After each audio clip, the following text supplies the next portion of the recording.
Olá, galera. Hoje a gente continua falando sobre organografia vegetal, tá? É, organografia, como eu tô lendo ali, organologia também pode ser chamado, tá?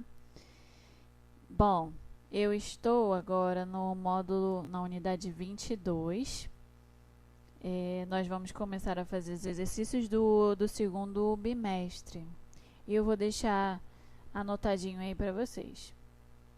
Bom, à medida que a seleção natural foi favorecendo os seres vivos mais bem adaptados a essas condições de meio ambiente terrestre, os vegetais desenvolveram estruturas cada vez mais especializadas, sendo capazes de realizar diferentes tarefas necessárias para sua sobrevivência. E aí nós vamos ver os órgãos, raiz, caule, folha, que são os principais, também flor, fruto e semente, responsável por diversas funções como fixação, absorção de nutrientes ou de água, sustentação, transporte de substâncias, fotossíntese, reprodução e dispersão de sementes, tá? E aí tornaram-se capazes de ser partes diferenciadas e da planta ser diferenciada nesse ambiente, tornando-se muito adaptada. Bom, a gente começa falando da raiz, que é um órgão cilíndrico aclorofilado, ou seja, não tem clorofila, não faz fotossíntese, que se diferencia do caule por não ser dividida entre nós e entre nós, que a gente vai ver nas folhas, tá? E por não formar folhas ou gemas para crescer novos ramos. No interior de semente, que a gente já tira a raiz, né? No interior da semente, o embrião consiste em um eixo com 2 ou um cotilédone, que a gente vai ver o que é também.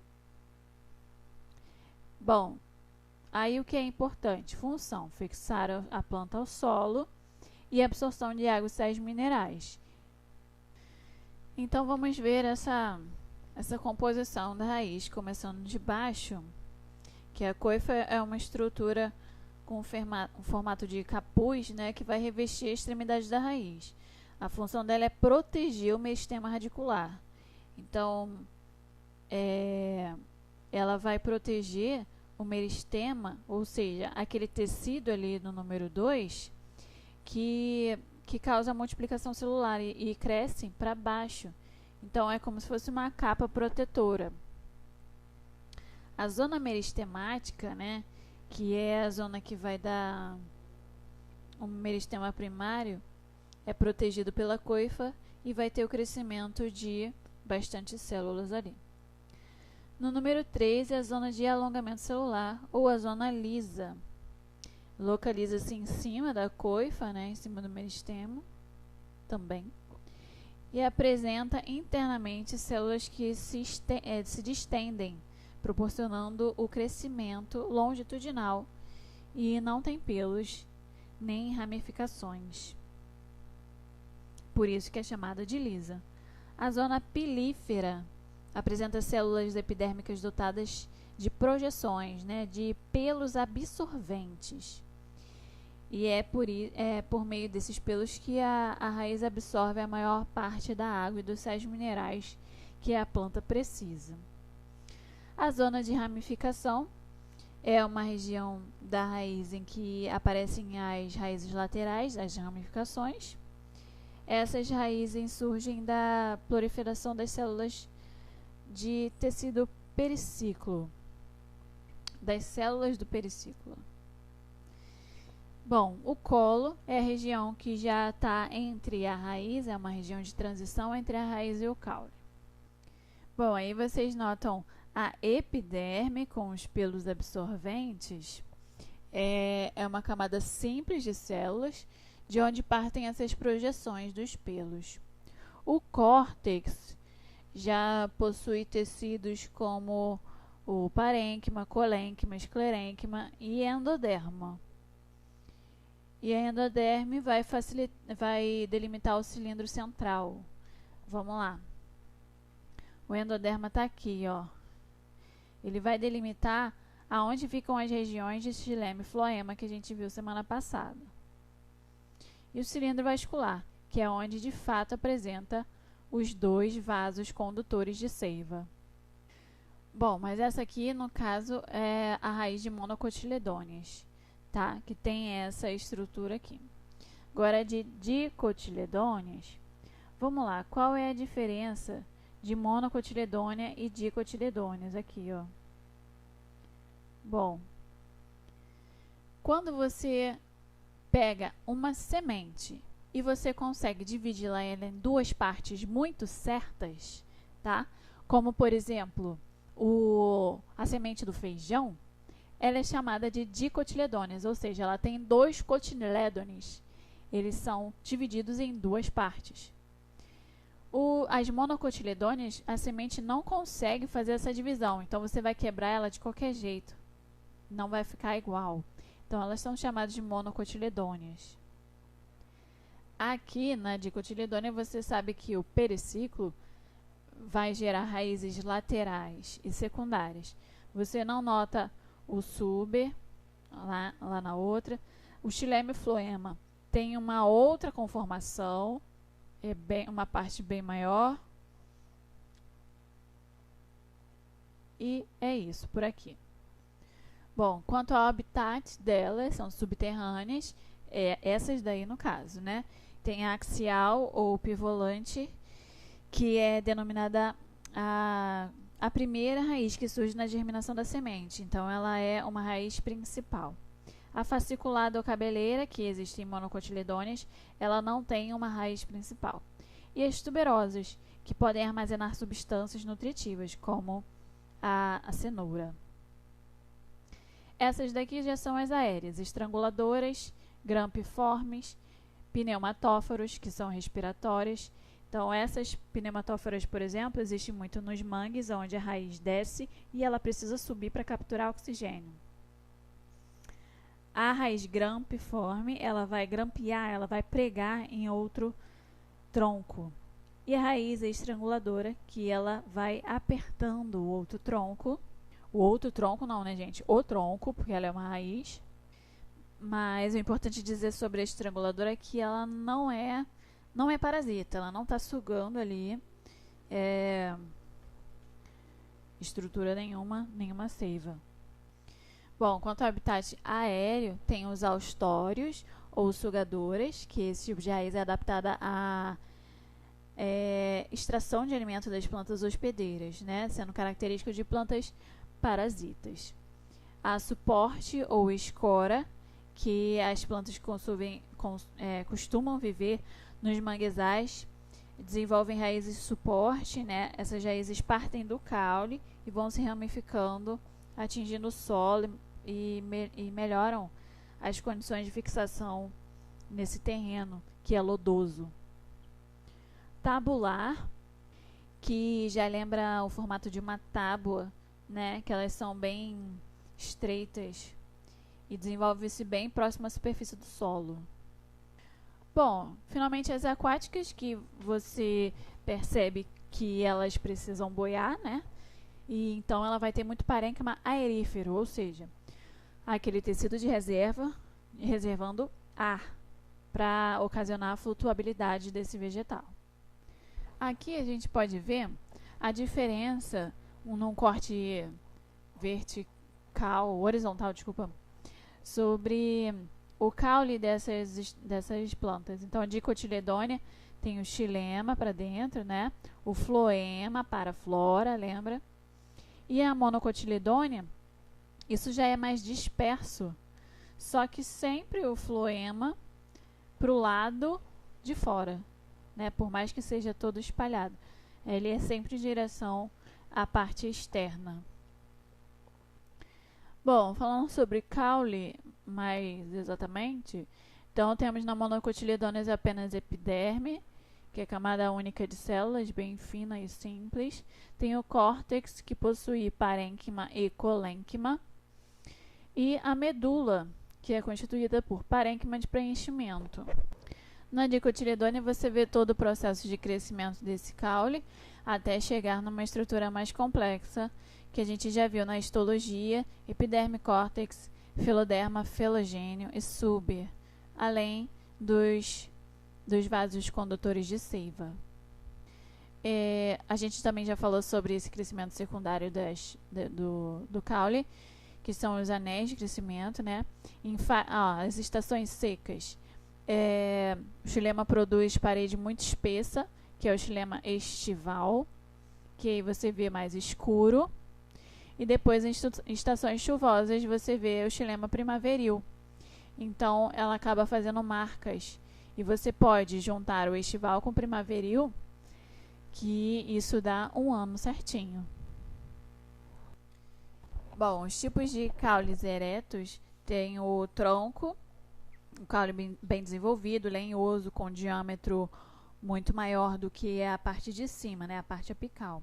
E tem ramificações lá no ápice. É comum nas árvores e nos arbustos das angiospermas e também nas gimnospermas. Angiospermas são as plantas que têm flores e frutos, e gimnospermas que têm só semente, não têm flores nem frutos. A haste é um caule mais ereto também, claro. É mais herbáceo, tem pequeno porte, é ramificado, pouco resistente, mas é flexível. Por exemplo, da cebola, do tomate, do feijoeiro, do agrião, do craveiro também. Resumindo aí, fino e delicado. Estipe é um caule resistente, cilíndrico, não é ramificado e tem folhas no ápice, lá em cima. Colmo apresenta nós em entrenós nítidos, com folhas em toda a superfície caulinar. Por exemplo, do coqueiro, tá? Do bambu, que você vê os colmozinhos, as separações, tá? Esses são nós e entre nós. Eu acho que eu falei um errado aqui. O estipe é o do coqueiro, ok? Estipe é do coqueiro. E esse daqui da cana-de-açúcar é o colmo. Bom, esses caules trepadores são aqueles que, porque tem pouca consistência, eles não podem permanecer erectos. E então, eles desenvolvem-se presos ou enrolados no suporte. Tem como exemplo os sarmentosos, que são os que apresentam elementos de fixação representados por gavinhas e raízes. Aqui tem essas gavinhas aqui, ó. Então, esses são os volúveis, os sarmentosos, desculpa, sarmentosos. Esse daqui, o volúvel, são os caules trepadores desprovidos de órgão de fixação. E aí eles vão se enrolar em espiral. Essa daqui também tá em espiral, mas vamos lá, vamos resumir então. Os trepadores volúvel não tem como se fixar, então eles vão fazer a espiral. A gavinha, você vai ver que faz um movimento muito parecido, mas ela se enrola também fora dela. A gente vai ver depois. Bom, separei essa imagem aqui da gavinha, tá? Onde ela faz umas voltinhas lá no caule, mas elas fazem várias voltinhas fora desse caule. Então, ela não é do tipo volúvel, tá? Ela é dos sarmentosos.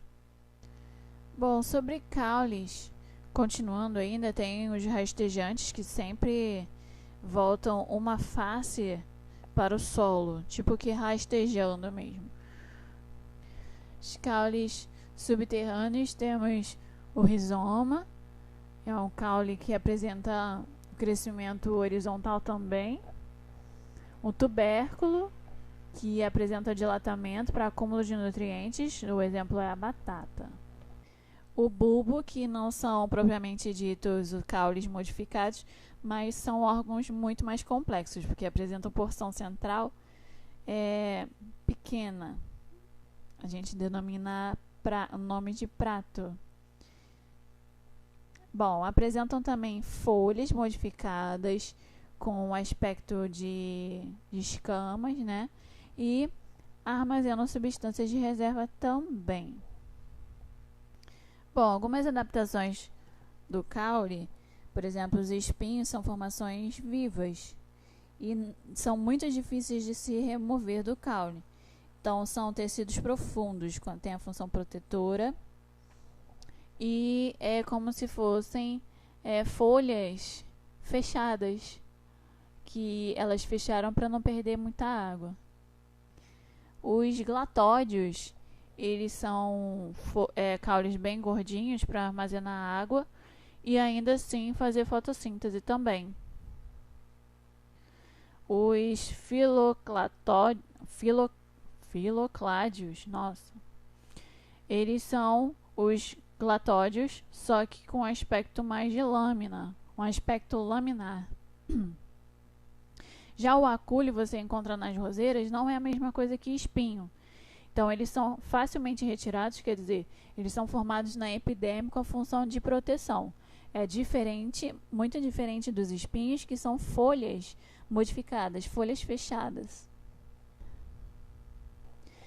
Vamos lá, o último órgão que a gente vai ver hoje. As folhas, né, responsáveis pela fotossíntese, pelas trocas gasosas, pela liberação de água extra, né, nos órgãos dessa planta. Então, temos a parte do limbo, né, que é a folha propriamente dita, que possui a superfície achatada. Temos o pecíolo, é a haste que vai fixar a folha no caule, é a ligação. A bainha, a região terminal aqui na curvinha, que é dilatada, para se fixar mais no caule. As estípulas, que são projeções que ocorrem na região basal dessa folha. Bom, pessoal, temos a cutícula, né, que é a camada de cera, a camada de lipídio, que vai proteger a epiderme dessa planta para ela não perder água por ali. Temos os estômatos também, que são células que ficam na epiderme, muito mais na parte de baixo do limbo do que na parte de cima. Por quê? Para perder menos água. É por ele que faz as trocas gasosas, pega oxigênio, libera gás carbônico e não só libera, como pega também, né? E perde água, perde um pouquinho de vapor de água. Por isso que ela não pode ficar, essas células não podem ficar muito abertas o tempo todo. Então, elas são chamadas de células guarda. E o conjunto é chamado de estômato. Bom, então também temos os tricomas, que são pelinhos que auxiliam na redução da perda de água. Eles pegam mais sol também. São os pelinhos muito fininhos, branquinhos. Hidatódios, que eliminam o excesso de água, é chamado esse processo de gutação. Os hidatódios ficam aqui na pontinha do limbo. As glândulas, que liberam aroma para atrair os polinizadores. Temos os espinhos, que a gente já conversou sobre. As gavinhas, que auxiliam a planta com a fixação delas. Elas aqui estão enroladas só na parte aérea, mas elas também podem se enrolar um pouquinho no caule. As brácteas, que são folhas modificadas, possuem a função de atrair qualquer polinizador. E as plantas a gente vai ver na próxima semana. Vou deixar exercício, me mandem as respostas, as páginas que vocês responderam, para que eu possa mandar para vocês a correção. Bons estudos!